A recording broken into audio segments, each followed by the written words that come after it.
সংকেত বলে আমি মনে করি। তুলসী গ্যাবার্ড বলছেন দুটো জিনিস, একটা আমাদের মাইনরিটি সম্পর্কে বলছেন, সংখ্যাগুলো আমি সে সম্পর্কে বলতে চাইনি। আরেকটি তারা বলেছেন অত্যন্ত গুরুত্বপূর্ণ একটি কথা, উনি বলেছিলেন বাংলাদেশের মতো অন্যান্য দেশের মতো এখানে ইসলামিক মৌলবাদের উত্থান হতে যাচ্ছে এবং জঙ্গিবাদের উত্থান, ইসলামিক জঙ্গিবাদকে তারা তাদের দেশের নিরাপত্তার জন্য হুমকি মনে করে, তারা বিশ্বের নিরাপত্তার জন্য হুমকি মনে করে এবং সেইভাবে সেটাকে দেখে। এবং তার মধ্যে তারা বাংলাদেশ, সিরিয়ার নাম বলছে, ইসরায়েলের নাম বলছে, অন্যান্য দেশের নাম বলছে। কাজে সিরিয়ার সঙ্গে আমরা একত্রিত করেছে আমাদের মৌলবাদের উত্থানের কথা। এখানে সরকার কিন্তু জিনিসটি অত্যন্ত বিপজ্জনক একটি হুমকি।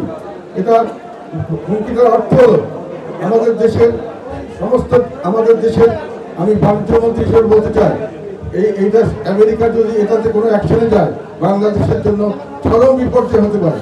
যদি তারা এটাকে যদি জঙ্গিবাদ মনে করে এবং সেইভাবে যদি অ্যাকশনে যায়, যেটা তারা বলেছে যাবে, তাহলে বাংলাদেশের জন্য বিরাট একটা বিশাল একটা সমস্যা সামনে আসতে পারে।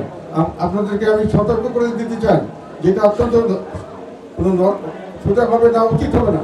যেহেতু তারা যেটা বলেছে আমেরিকা এটার জন্য সর্বাত্মক সবচেয়ে কম যদি কিছু করে, আমাদের সঙ্গে যদি ব্যবসা বাণিজ্যের তারা কোনো রেস্ট্রিকশন আরোপ করে, আমরা কিন্তু আয় ইনকাম করি আমেরিকা এবং ইউরোপ থেকে, আয় করি, আমরা খরচ করি আমাদের চীন এবং ভারতে। আমি মন্ত্রী হিসেবে বলতে চাই আমাদের আয়ের বেশিরভাগটা আসে, আমাদের আয়ের সম্পূর্ণটাই প্রায় আসে আমেরিকা এবং ইউরোপ থেকে। আমরা এবং যে আমাদের প্রবাসী সেটারও কিন্তু আমেরিকা ইউরোপের বড় অংশ আছে, আর বাকিটা আছে মিডল ইস্ট। কাজে আমরা যদি তারা এটা বন্ধ করে দেয় এবং তারা যদি বলে এদেশে তো মানে টেরোরিস্ট ফাইন্যান্সিং, তাহলে কিন্তু এইসব জায়গায় আমরা কোনো আয় ইনকাম করতে পারবো না। আমাদেরকে শুধু ব্যয় করতে হবে, আমাদের কিন্তু সম্পদ নেই, যথেষ্ট জনসংখ্যা, এখানে আমরা কিন্তু নাকে মরার অবস্থা হওয়ার সম্ভাবনা আছে। সরকার এটাকে উপলব্ধি করতে পেরে সঙ্গে সঙ্গে কিন্তু এটার বিপক্ষে অবস্থা নিয়ে বলেছেন যে এই কথাটি সত্য নয়, আমরা ইসলামী জঙ্গিবাদকে আমরা প্রশ্রয় দিচ্ছি না। এখানে আমার প্রশ্ন হলো অত্যন্ত গুরুত্বপূর্ণ একটি বিষয়, তারা যদি মনে করতে এবং তারা এটাকে জাস্টিফাই করতে গিয়ে বলেছেন বিগত সরকার আমলে তারা যথেষ্ট জঙ্গি বিরোধী কাজ হয়েছে, যেটা প্রশংসাজনক।